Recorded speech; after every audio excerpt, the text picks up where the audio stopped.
اعوذ باللہ من الشیطان الرجیم بسم اللہ الرحمن الرحیم الصلاۃ والسلام علیک یا سیدی یا مکی یا مدنی یا رسول اللہ وعلی آلہ وصحبہ اجمعین برحمتک یا ارحم الراحمین۔ آقا کریم صلی اللہ علیہ وآلہ وسلم کا فرمان علی شان، بروز قیامت دشوار گزار گھاٹیوں سے جلد نجات پانے والا وہ شخص ہوگا جس نے دنیا میں رہتے ہوئے مجھ پر کثرت سے درود پاک پڑھا ہوگا۔ درود پاک کی کثرت کیجیے اور دنیا اور آخرت کی دشواریوں سے، مصائب و آلام سے نجات حاصل کیجیے۔ کل ہم نے جو ٹاپک لیا کسب حلال، تو اس کی ویڈیو آپ تک پہنچی۔ آج اسی کا دوسرا پارٹ ہم لے کر آگے چلیں گے۔ تو کسب حلال کمانے اور روزی اپنے بچوں کے لیے، اپنے اہل و عیال کے لیے کمانا، انبیاء علیہ الصلوۃ والسلام کا پیشہ، آقا کریم صلی اللہ علیہ وسلم کا پیشہ، یہ سب بیان ہوا۔ کسی نے پوچھا کہ روزی جو ہے وہ کس چیز کا نام ہے؟ تو روزی فرمایا کہ روزی صرف کھانا طلب کرنے کے لیے مال اسباب کا نام نہیں، بلکہ جو تمہیں اولاد دی گئی ہے یہ بھی تمہاری روزی میں شامل ہے۔ مال اسباب تمام ذرائع روزی میں شامل ہیں۔ تو اگر انہیں حلال طریقے سے روزی حاصل کرو گے، اپنا پیٹ بھرو گے، اپنے بچوں کا پیٹ بھرو گے، کوشش کرو گے اور اپنے ہاتھ سے کماؤ گے، تو اس میں اللہ تبارک و تعالیٰ برکتیں عطا فرمائے گا۔ اور ہاتھ سے روزی کمانے والے کو اللہ تعالیٰ نے فرمایا القاسب و حبیب اللہ، جو ہاتھ سے روزی کمانے والا ہے وہ اللہ کا حبیب ہے۔ تو ہمیں چاہیے کہ ہاتھ پہ ہاتھ دھرے بیٹھنے سے بہتر ہے کہ ہم اللہ عز و جل سے کوشش کر کے روزی طلب کریں، تو اس میں وہ برکتیں عطا فرمائے گا۔ بعض اوقات لوگ یہ سمجھتے ہیں کہ اللہ عز و جل روزی دینے پہ قادر ہے، اس میں کوئی شک نہیں، لیکن اللہ عز و جل نے دنیا میں اسباب پیدا فرمائے ہیں کہ آپ ہیلا کریں، اللہ عز و جل وسیلہ بنائیں گے۔ اگر آپ جستجو کریں گے، کوشش کریں گے، تو آپ کو رزق ملے گا۔ اسی معاملے میں آج کا ٹاپک لے کر آگے چلتے ہیں۔ امام احمد بن حنبل رحمۃ اللہ تعالیٰ علیہ سے پوچھا گیا، آپ اس شخص کے بارے میں کیا فرماتے ہیں جو عبادت کے لیے مسجد میں بیٹھ رہے اور کہے اللہ عز و جل مجھے رزق دے گا، یعنی رزق کے لیے کوئی تگ و دو نہ کرے بلکہ عبادت میں مشغول ہو جائے، کہ فرمایا کہ وہ مجھے اللہ عز و جل مجھے یہیں پہ ایسے ہی رزق دے گا۔ امام صاحب فرماتے ہیں وہ جاہل ہے، شرع نہیں جانتا، یعنی شریعت نہیں جانتا، کیونکہ اس کے لیے آقا کریم صلی اللہ تعالیٰ علیہ وسلم نے فرمایا کہ اللہ عز و جل نے میری روزی میرے نیزے کے سائے میں رکھی ہے، یعنی جہاد کرنے میں۔ بے شک اللہ عز و جل ہر شے پہ قادر ہے، مگر رزق حلال کمانا سرکار مدینہ صلی اللہ علیہ وآلہ وسلم کی سنت مبارکہ ہے۔ حضرت سیدنا عمر فاروق رضی اللہ تعالیٰ عنہ نے فرمایا کسب کو نہ چھوڑو، حلال روزی کے لیے کوشش جاری رکھو، کیونکہ خدائے تعالیٰ آسمان پر سے سونا چاندی نہیں برساتا، یعنی اس بات کی اسے قدرت تو ہے مگر کسی ہیلا سے روزی دینا اس کی عادت کریمہ ہے۔ پیارے اسلامی بھائیوں، اس میں کوئی شک نہیں کہ اللہ عز و جل ہمیں رزق دینے پر قادر ہے، بے شک کہ وہ کچھ نہ کرنے والے کو بھی دے، اس پہ بھی قادر ہے۔ تو اللہ عز و جل نے فطرت قانون جو بنایا ہے وہ اسی میں ہے کہ حرکت میں برکت ہے، پھر بھی اللہ عز و جل جو چاہے وہ کر سکتا ہے۔ اس سلسلے میں ایک دلچسپ حکایت سماعت فرمائیں۔ ایک بزرگ کا بیان ہے کہ وہ دل میں روزی طلب کرنے کا ارادہ کر کے گھر سے نکلا اور جنگل کی طرف چل پڑا، اور جنگل کی طرف سے گزرے ایک مقام بیابان میں کیا دیکھتے ہیں کہ ایک لومڑی نہایت فربا اور تر و تازہ بیٹھی ہوئی ہے، جس کے نہ ہاتھ ہیں نہ پاؤں اور نہ آنکھوں سے دیکھ سکتی ہے۔ وہ بزرگ ایسے بے دست و بے پا اور مجبور جانور کو اس قدر تر و تازہ دیکھ کر حیران ہوئے اور وہاں بیٹھ کر حیرت زدہ ہو کر سوچنے لگے اور اپنے دل میں کہا، اے اللہ عز و جل، یہ اپاہج لومڑی کس ہیلے سے اپنا رزق پاتی ہے؟ حالانکہ یہ تو کچھ کرنے کے قابل نہیں ہے اور ہے بھی تر و تازہ، حالانکہ بظاہر طور پر اسے روزی حاصل کرنے کے لیے طاقت نہیں ہے، تو نہ یہ چل سکتی ہے نہ دیکھ سکتی ہے۔ وہ بزرگ اس قسم کی باتیں اپنے دل میں سوچ ہی رہے تھے، اتنے میں ایک جگہ سے زمین شق ہوئی، کھلی، اور 2 پیالے برآمد ہوئے، ایک دودھ سے بھرا ہوا اور ایک شہد سے بھرا ہوا۔ ان بزرگ نے اب دل میں یہ خیال کیا، اے اللہ عز و جل، اس غذا تک کھانے کے لیے یہ لومڑی کس طرح پہنچے گی، کیونکہ نہ وہ چل سکتی ہے نہ وہ دیکھ سکتی ہے۔ اچانک کیا دیکھتے ہیں، ایک اسی مقام پہ ایک پہاڑ سے ایک بزرگ نہایت خوبصورت اور نورانی چہرے والے تشریف لائے، اور ان دونوں پیالوں کو اٹھا کر لومڑی کے پاس لے گئے اور دونوں پیالے اس کو پلا دیے۔ جب وہ نورانی چہرے والے بزرگ واپس پہاڑ کی طرف جانے لگے تو اس بزرگ نے آگے بڑھ کر ان کا دامن تھاما اور پوچھا کہ مجھے یہ بتائیں کہ آپ کون ہیں؟ انہوں نے فرمایا، میں اللہ عز و جل کے فرشتوں میں سے ایک فرشتہ ہوں، اور یہی خدمت میرے سپرد ہے کہ میں صبح شام آتا ہوں اور یہ 2 پیالے شہد اور دودھ کے لے کر اس لومڑی کو پلا دیتا ہوں۔ اب وہ بزرگ جو ہے سوچنے لگے کہ جب اسے کسی وسائل کے بغیر، تکلیف کے بغیر رزق مل رہا ہے تو کیوں نہ میں بھی اللہ کی عبادت میں مشغول ہو جاؤں، بیٹھ جاؤں ایک جگہ پہ، تو اللہ عز و جل مجھے بھی اسی طریقے سے عطا فرما دیں گے۔ اب وہ بزرگ وہیں پہ ڈیرا لگا لیتے ہیں اور نماز روزے میں مشغول ہو جاتے ہیں۔ 7 دن گزر جاتے ہیں، کھانے پینے کے لیے کوئی چیز نازل نہیں ہوتی۔ ان کا تو خیال وہی تھا نا، تو اب 7ویں دن جو ہے وہ اللہ تعالیٰ کی بارگاہ میں دعا کرتے ہیں، اے میرے پروردگار، اپنی رحمت سے مجھ کو کوئی لقمہ غذا عطا فرما، مجھ میں اب بھوک برداشت کرنے کی طاقت نہیں ہے، یا میری روح قبض کر لے۔ اللہ عز و جل کی طرف سے جواب ملا، اے شخص، تو اپنے ہاتھ پاؤں کو حرکت دے اور روزی طلب کر، میں تجھے تیرا رزق عطا کروں گا، خود بھی کھا اور محتاجوں کو بھی کھلا، اور اگر اس حالت میں اسی پہاڑ پر 70 برس تک بیٹھا رہے گا تو میں تجھے غذا کا ایک دانہ بھی نہ دوں گا۔ تو اس وقت بزرگ کی آنکھیں کھلیں اور پہاڑ سے اتر کر معاش یعنی رزق تلاش کرنے میں، کام میں، تگ و دو میں لگ گیا، اور کماتا، اور جو کچھ کما کر لاتے وہ خود بھی استعمال کرتے اور محتاجوں کو بھی کھلا دیتے۔ دیکھا آپ نے کہ توکل فقط اس بات کا نام نہیں کہ آپ اپنے گھر بیٹھے رہیں اور رزق کا انتظار کرتے رہیں، یہ دنیا عالم اسباب ہے، اس میں کچھ نہ کچھ کوشش کرتے رہنا چاہیے اور اسباب کا سہارا بھی لینا چاہیے۔ جیسا کہ ایک شخص آقا کریم صلی اللہ تعالیٰ علیہ وآلہ وسلم کی خدمت بابرکت میں حاضر ہوا اور عرض کی، یا رسول اللہ صلی اللہ علیہ وآلہ وسلم، میں نماز پڑھنا چاہتا ہوں، میرے ساتھ اونٹ بھی ہے، میں اس کو یوں ہی چھوڑ دوں اور اللہ عز و جل پر توکل یعنی بھروسہ کروں؟ ارشاد فرمایا، پہلے اس کو باندھ لو پھر توکل کرو۔ اسلامی بھائیوں، حالانکہ اللہ عز و جل بغیر کسی رسی کے بھی اونٹ کی حفاظت کرنے پر قادر ہے، مگر اسی نے اس دنیا میں اسباب رکھے ہیں، وسائل اور سائد کا وہ یقیناً محتاج نہیں، مگر اس کی اپنی مشیت یہی ہے۔ دیکھیے کہ اگر وہ چاہتا تو خود اسلام پھیل جاتا، لوگ راہ راست پر آ جاتے، اور انبیاء علیہ السلام کا محتاج نہیں ہے، لیکن اس کی مرضی یہی ہے کہ انبیاء علیہ السلام اس کے دین کے لیے محنت کریں۔ اگرچہ نبوت ختم ہو گئی، تاہم اسلام کی تبلیغ کا سلسلہ جاری و ساری ہے، اور اب یہ منصب امت محمد صلی اللہ تعالیٰ علیہ وآلہ وسلم کو دیا گیا ہے۔ اگر اللہ عز و جل چاہے تو بغیر لوگوں کے بھی سنتوں کو عام کروا سکتا ہے، مگر وہ چاہتا ہے کہ ہم مسلمان محنت کریں، سنتوں کی تبلیغ کریں، احیاء سنت کے لیے جد و جہد کریں، اور یوں وہ ہمیں بہت سارا اجر و ثواب عطا فرمانا چاہتا ہے، تو اب ہم کیوں اس سعادت سے محروم رہیں؟ تو آپ نے دیکھا کہ اللہ تبارک و تعالیٰ سے رزق حلال حاصل کرنے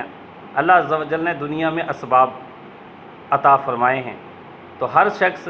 اپنی قدرت سے، اپنے ہنر سے روزی تلاش کرتا ہے، تو جتنا وہ کوشش کرتا ہے اللہ تبارک و تعالیٰ اسے اتنا ہی عطا فرماتا ہے۔ حضرت کعب بن اجرہ رضی اللہ تعالیٰ عنہ فرماتے ہیں حضور صلاپہ نور صلی اللہ علیہ وسلم کے پاس ایک آدمی گزرا۔ صحابہ کرام علیہم رضوان نے دیکھا کہ وہ رزق کے حصول میں بہت متحرک ہے اور یوں پوری دلچسپی لے رہا ہے، تو پیارے آقا صلی اللہ علیہ وسلم سے عرض کیا، اے اللہ عز و جل کے رسول، اگر اس کی یہ دوڑ دھوپ اور دلچسپی اللہ تعالیٰ کی راہ میں ہوتی تو کتنا اچھا ہوتا۔ اس پر پیارے آقا صلی اللہ علیہ وسلم نے ارشاد فرمایا، اگر وہ اپنے چھوٹے بچوں کی پرورش کے لیے دوڑ دھوپ کر رہا ہے تب بھی یہ اللہ عز و جل کی راہ میں شمار ہوگی، اور اگر بوڑھے والدین کی خدمت کے لیے کوشش کر رہا ہے تو بھی یہ فی سبیل اللہ کے راہ میں ہی شمار ہوگی، اور اگر اپنی ذات کے لیے کوشش کر رہا ہے اور مقصد یہ ہے کہ لوگوں کے آگے ہاتھ پھیلانے سے بچا رہے تو یہ کوشش بھی اللہ عز و جل کے راستے میں شمار ہوگی۔ البتہ اگر اس کی یہ محنت زیادہ مال حاصل کر کے لوگوں پر برتری جتانے اور لوگوں کو دکھانے کے لیے ہے تو ساری محنت شیطان کے راستے میں ہوگی۔ تو اس سے ہمیں پتہ چلا کہ ہم جو بھی محنت کرتے ہیں اپنے گھر والوں کے لیے، اہل و عیال کے لیے، اپنے والدین کے لیے، اللہ عز و جل کی راہ میں ہونے کا ثواب بھی حاصل ہوتا ہے۔ حالانکہ روزی کما کر وہ سب کچھ ہم اپنے لیے، اپنے بچوں کے لیے کر رہے ہیں، اللہ عز و جل کا اس میں جو ہے کوئی بذات خود ہم فائدہ نہیں پہنچا رہے، لیکن اللہ عز و جل نے فرما دیا کہ کسب حلال رزق کمانے والا میرا دوست ہے، اور اللہ عز و جل اس پہ بھی ہمیں اجر و ثواب عطا فرما رہا ہے۔ حضرت سیدنا داؤد علیٰ نبینا علیہ الصلاۃ والسلام گھر سے لباس بدل کر اجنبی بن کر نکلے اور جو شخص بھی ملتا اس سے اپنے متعلق سوال کرتے۔ ایک دن حضرت جبرائیل علیہ السلام انسانی صورت میں انہیں ملے۔ آپ نے حسب معمول ان سے پوچھا، اے نوجوان، تو حضرت داؤد علیہ السلام کے متعلق کیا کہتا ہے؟ وہ بولے، یعنی حضرت جبرائیل علیہ السلام جو انسانی شکل میں تھے، آدمی تو بہت اچھا ہے مگر اس میں ایک عادت ہے۔ پوچھا وہ کیا؟ کہا مسلمانوں کے بیت المال سے کھاتا ہے، حالانکہ اللہ تعالیٰ کے ہاں اس شخص سے بڑھ کر کوئی محبوب نہیں جو اپنے ہاتھوں کی مشقت سے کھاتا ہو۔ آپ رضی اللہ تعالیٰ آپ علیہ السلام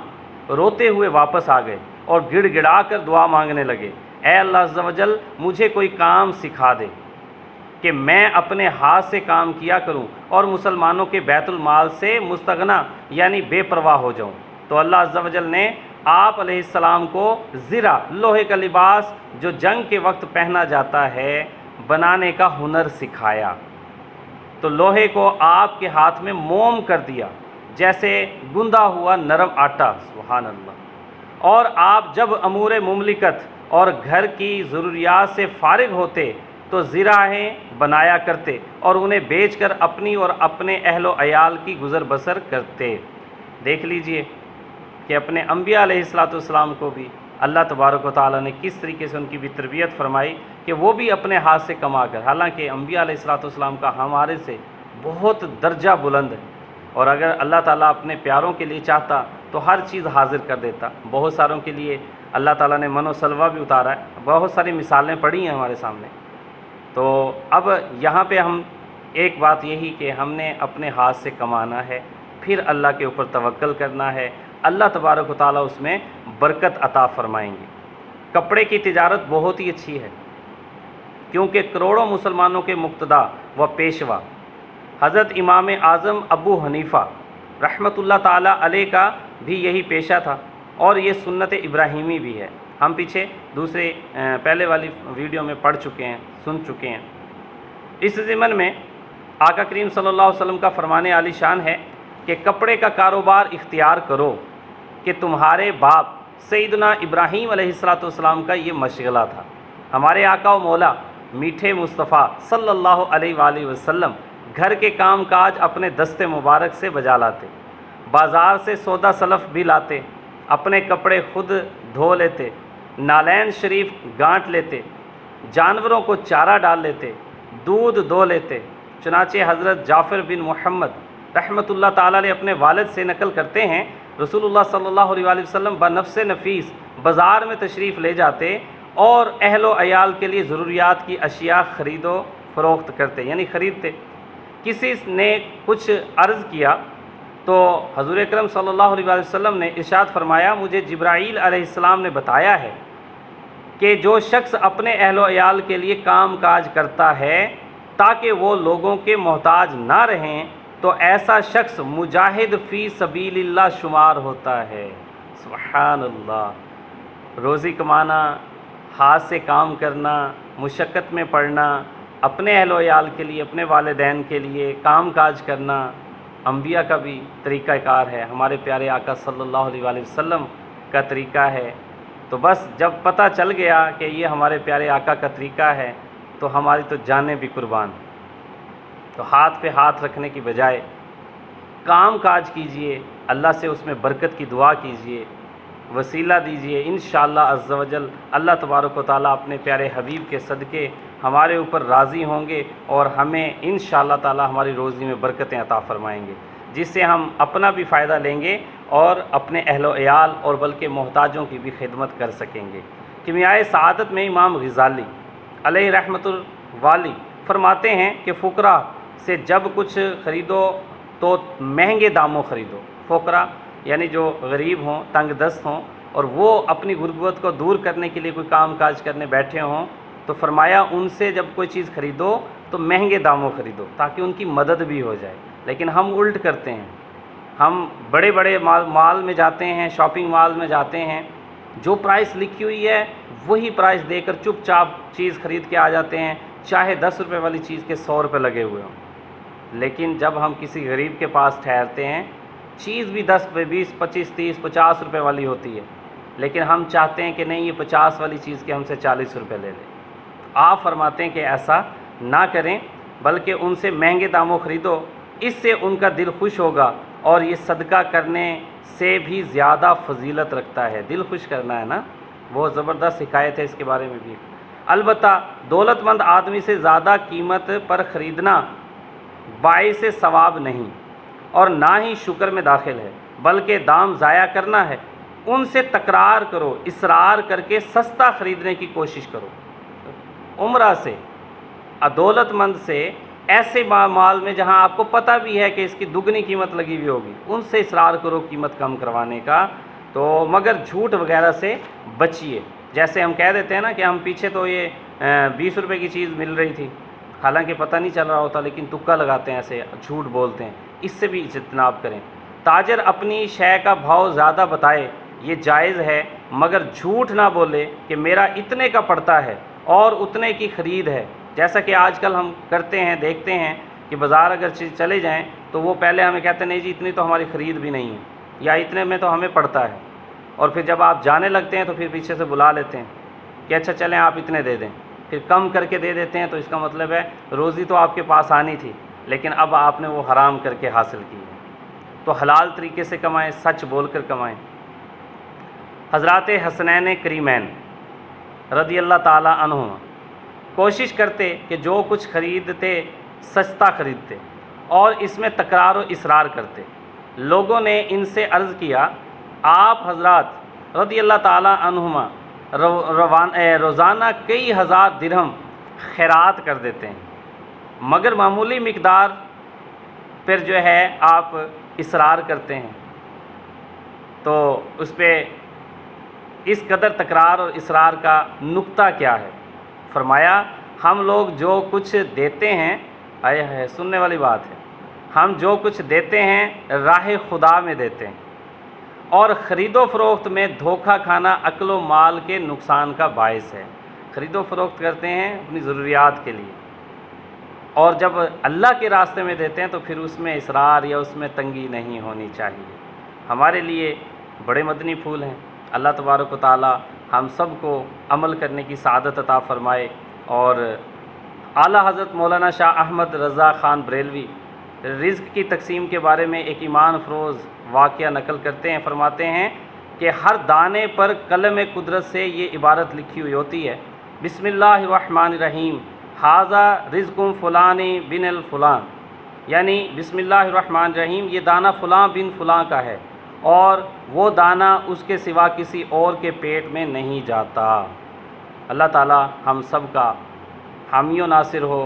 ہم سب کو اپنے اسلاف کے راستے پہ چلنے اور ان کی تمام نصیحتوں پہ عمل کرنے، تمام آیت قرآنی کو، احادیث مبارکہ کو اور اپنے انبیاء علیہ الصلوۃ والسلام اور اپنے پیارے اسلاف کے عمل کو سمجھنے اور رزق حلال کو اپنے ہاتھوں سے کمانے کوشش کرتے رہنے اور اللہ تعالیٰ سے رزق میں وسعتیں برکتوں کی دعا کرتے رہنے کی سعادت عطا فرمائے۔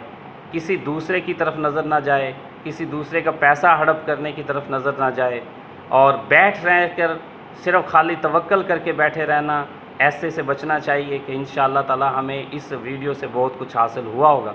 اللہ عز و جل ہم سب کو عمل کرنے کی اور اسے آگے پہنچانے کی سعادت عطا فرمائے، ہر طرح کی تنگ دستی سے محفوظ فرمائے اور اپنے پیارے حبیب کے صدقے ہمارے رزق میں وسعتیں برکتیں عطا فرمائے۔ السلام علیکم ورحمۃ اللہ وبرکاتہ۔